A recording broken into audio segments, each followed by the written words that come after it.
All right, people, midweek report time. So, sit rep on how London has been over the last 4 days. It's been pretty good. It's different.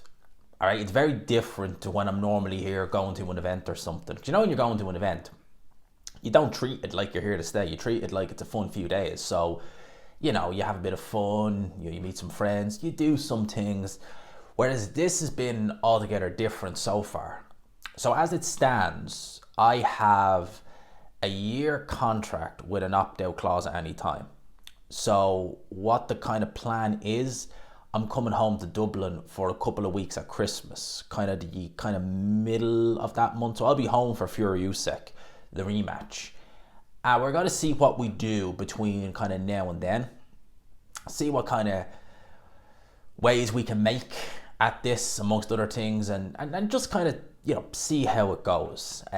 Maybe extend it a little bit longer and see, who knows. But that's kind of where we're at. I don't want to let anyone know on here because the last time it went belly up very, very quickly. So I said, until all the I's are dotted, I ain't going to mention anything. That's why, literally, I did review it a week back home, and here I was the next video.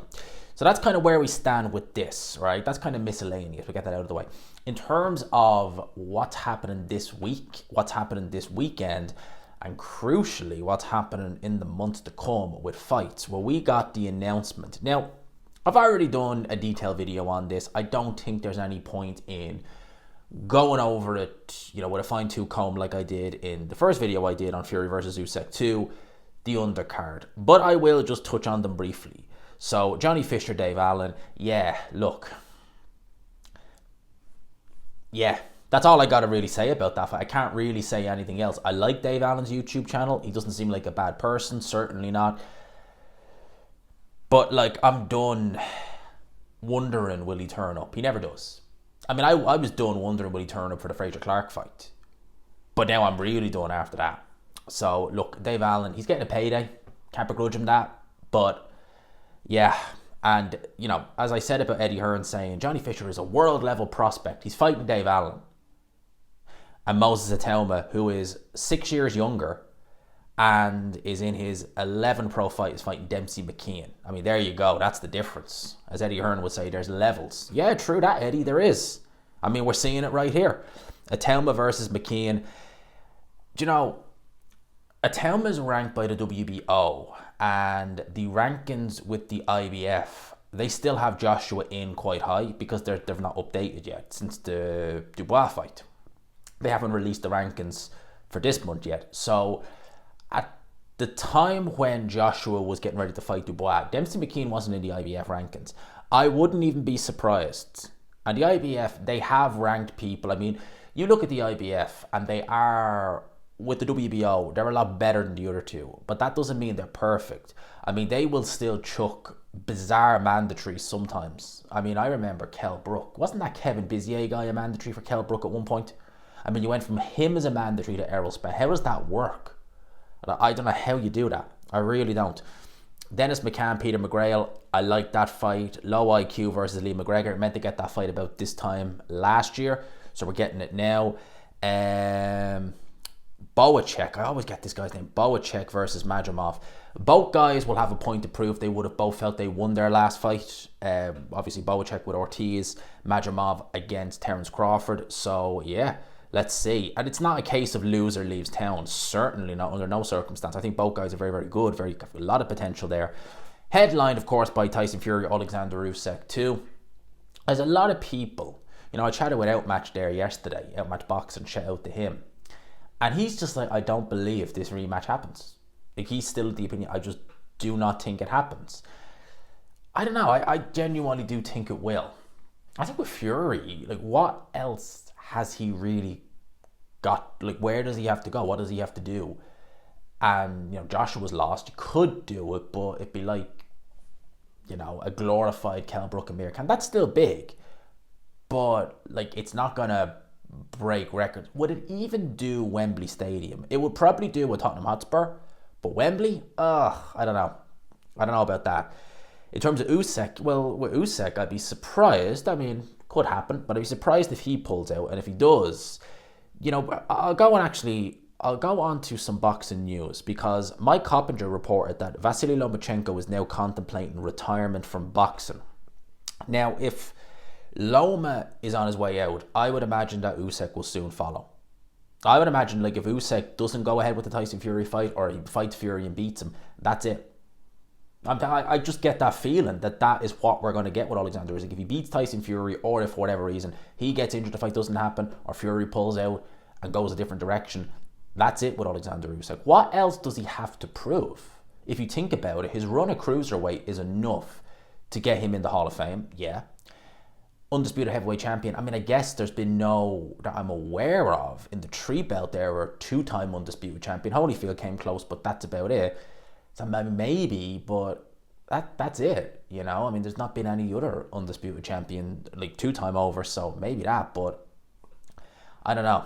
And with Loma beat George Kambosos in May, I think it was. I think it was May. And he looked really good in that fight. I thought he'd unify. He says he's not interested in that. He's not interested in going ahead with the Tank Davis fight. And I was Loma, I would be saying, you know, possibly, yeah, because what a great way to go out. People thought that he should have beat Devin Haney. I certainly do. To come back from that, to go in there against Kambosos, who is not the greatest lightweight in the world. Yeah, he got the win over Teofimo Lopez. He hasn't pushed on the way we thought he might, and he's made that look even worse for Lopez now, to be honest. But Lopez wasn't himself that night. I mean, I think we all know that. He was definitely dealing with a lot of stuff. I think he wasn't well as well. But yeah, he was able to deal with Kambosos better than Haney did in two fights, and much better than Kambosos did. So I think that's a great way to bow out. And Loma, again, first ballot Hall of Famer. So if he's got one foot out the door, I'm sort of thinking maybe Usyk does as well. In fact, I was thinking more about Usyk having one foot out the door than Loma, to be honest with you. This coming weekend, we obviously have the big one. Artur Beterbiev versus Dmitry Bivol. Oh, hell to the yes. Lads, I can't wait for this fight. As I said, apologies for that beeping there. That's going to happen.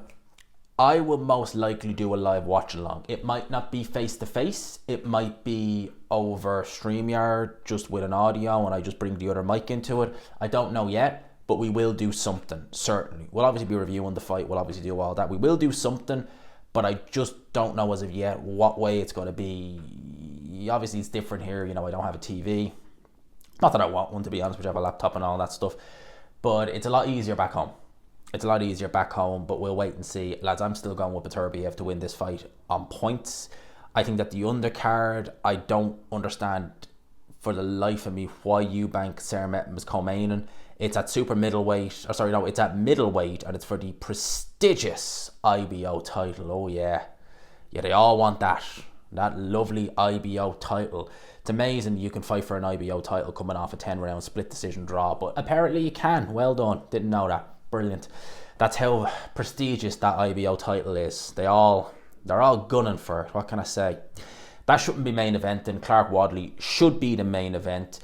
And if you want to watch Clark Wadley and Artur Beterbiev versus Dmitry Bivol, have a look there on screen. What an epic promo. What an epic, how they did the trailer, everything, the billboard for it. It just looks epic. Beterbiev versus Bivol. G-Man link is provided there in the description and in the comment section. There you go. You want to watch it? There you go. But yeah, I think Wadley versus Clark should be co-main, and that's the fight, apart from the main event, that has the most demand. That's the fight that the fans are most interested in. It was a fight that was so good last time, it could do... Well, I wouldn't do it as a standalone pay-per-view, no, but it would definitely do the O2 again, no questions asked. No questions asked. I'm going with Wadley to win this fight this time around. Shout out to Jack Massey and Jay Apataya. Jack Massey definitely coming to win. I think he'll do better than El Lazaro and Jordan Thompson, but he ain't beating Apataya, I don't think. Now, he could be very competitive and go the distance. I wouldn't necessarily rule that out. But yeah, I mean, I just don't know what's going to happen there. So apparently Tank Davis is back on December the 14th against Lamont Roach. Well, hey. And on the undercard, we will have Jamal Charlo versus, wait until you hear this for a name, Thomas Cornflake Lamana.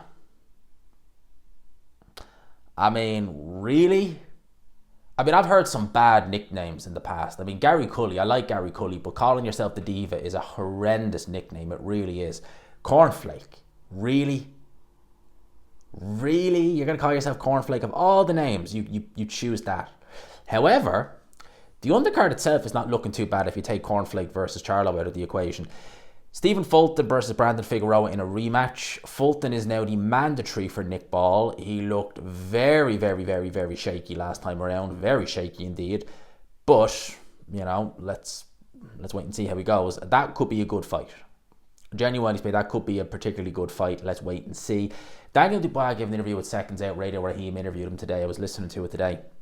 And he has welcomed a rematch with Anthony Joshua. Of course he would. He demolished the guy last time around. He'll be the A side this time. He'll make even more money. If he wants it, I want it too. I was the better man of the night, but there's no disrespect. I'm not going to badmouth him or anything. It was a great fight, and if we can do it again, it'll be even bigger. Well, I don't know if it'll be even bigger. I don't know about that. Like when it's as one-sided as that, yeah. Like Fury versus Wilder. I mean, that is kind of the gold standard for how you sell a rematch. You know, controversy in the first fight. Was it a Fury win? Was it a Wilder win? Could it have been a draw? Was Fury down for longer than 10 seconds, which is BS because it's not a flat 10 seconds. It's a 10 count. It can be as long as you want. But it had all that going in, and that made everyone intrigued. This one won't have anything like that. No way. If we get it. I expect Dubois to do a similar job, to be honest with you. Teofimo Lopez has reportedly sent legal letters to his promoter Bob Arum claiming his promotional contract is invalid and he should be a free agent. It's claimed Top Rank insists the contract is valid and he has multiple fights left. We are just getting into this constant of fighter wanting to break free, become maybe a free agent, I don't know, maybe go to the highest bidder and disputing contracts, disputing this, disputing that. And all that ends up happening is that the fighter gets inactive. Nothing goes on in terms of their career, and when they come back, they're coming back against below tier opponents and they're wasting time. It gets messy. So I don't know what the story is with Teofimo Lopez. Hope he can resolve it with Bob Arum. Let's see, would he have to buy his way out?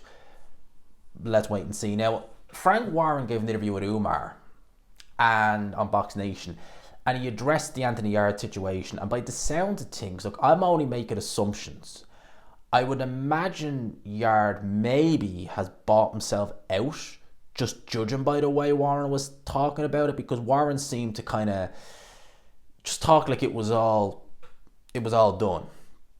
You know, he was all, I don't want to say he was necessarily happy with a resolution, but it sounded like there was a resolution there. So whether that's he bought himself out of the contract, could be that. Whether it's that, you know, they're allowed a fight as a free agent, they got to come back. I don't know. I really don't know the ins and outs. He was saying that Team Yarde wanted 2 easy comeback fights. They tried to do a Bivol fight, didn't want it. Tried to do a Boazzi fight, didn't want it. And you're kind of like, wait, what? Why would you want 2 comeback fights when you look? Yarde is still treated as a prospect. He's 33 years old, and he's had 2 cracks at a world title that, in many ways, he didn't deserve. He's not a prospect. When have you ever seen a guy who's been pro for over a decade still be looked on as a prospect? I'm sure there are guys who fight journeyman for 10 years and then maybe they get looked on as a prospect. Well, Yarde has done that, but he's had 2 world title shots. That's not a prospect. That's a contender. And contenders should be doing better than that. End of. Dan Rafael, the picture of health that he is, has said that Jose Venezuela versus Isaac Pitbull Cruz, a rematch, is reportedly likely for January the 25th or a February date. Why January 25th? Why is that date so important? Dave Morrell versus David Benavidez, that is reportedly set to take place on that date. Benavidez has tweeted it as well. It looks good. That looks good. It looks like PBC, they have been part, you know, of these Riyadh shows. They've had a few fighters on there in the form of Dave Morrell, actually. I think now they know that they need to just get their finger out and do really good shows and do more of them, because, you know, they joined with Amazon back in March. They've only had a handful of shows and their stable is looking so thin on the ground now, it's not even funny. So there we go there. Told by the IBF, they have officially ordered Martin Baokle versus Ajay Kabayel as a final eliminator to determine the mandatory for Daniel Dubois. That's an excellent fight right there. I was wondering what was going to happen, and I was actually surprised that we didn't see a Zhang, a Parker, or a Baokle announced for the Fury Usyk fight. That's not to say it won't happen, because there's rumor mills saying that they may announce it yet. We haven't even had a press conference yet. But I was surprised they wouldn't announce they didn't have anything straight away with those guys. In terms of that fight, yeah, it's an interesting fight. Ajay Kabayel is a problem. And stylistically, I mean, he's not as fast as a Michael Hunter, but stylistically, you could see him giving Baokle problems. I mean, according to Billy Nelson, he beats every heavyweight in the world, except Tyson Fury, because, Billy Nelson is just absolutely, him and Gareth Davis, they are racing for Tyson Fury's a-hole. See who can stick their head up the furthest. That's what Billy... I mean, imagine having your own coach big up another fighter over you in the same weight division as you. Silly Billy Nelson. Lawrence Okolie has now vacated the prestigious Bridgerweight title, which has had 3 champions in its illustrious career. And I think every champion has won a vacant title. No, sorry, Okolie didn't win a vacant title. I'm wrong there. But yeah, old vacant. He loves that Bridgerweight title. I mean, he's the owner, isn't he? Good old vacant. He loves that Bridgerweight title. So Lorena is now the full champion. Brilliant. That's brilliant. Bridgerweight title, well done. He'll now move to heavyweight. He will get annihilated at heavyweight. Annihilated. Absolutely annihilated at heavyweight. WBO have ordered Yadibek and Neem Kaluli to defend his IBF and WBO titles against Hamza Sheeraz next. Parties have 15 days to negotiate a deal. Now, that's going to be a trickier fight for Hamza Sheeraz altogether. That's going to be a real tricky fight for Hamza Sheeraz. I think that if you were to look at, say, Adames, Erislandy Lara, yeah, I'd go with him over those fights. Janibek is a good fighter, a very good fighter. He just doesn't have any kind of profile. Will Frank Warren go down that road? Will he look to match him against Adames, pick up the BBC title, have him defend it against whoever? Because I think Hamza Sheeraz is very good. He's very talented. I wouldn't rule him out beating Janibek. I wouldn't rule him out at all. But Janibek is one of those guys where he's extremely good. He's very talented, very powerful. He does everything well without looking spectacular. And that's kind of been to his detriment, that not many people know about him. They don't know enough about him. So I would look, if they do it, happy days. It'd be a great fight. But I wouldn't be picking Hamza Sheeraz to win that fight necessarily. So I think that's pretty much it. I think we got a decent amount in. So people, I will leave it there. I will get some videos out. I'll do a final thoughts video tomorrow on the Beterbiev versus Bivol fight. I'll try and get another video out as well at the same time. Yeah, let me know your thoughts in the comments section below. I hope you enjoyed it, people. Smash the like button if you could. Hit subscribe, of course, as always, if you haven't already. And until next time, people, peace.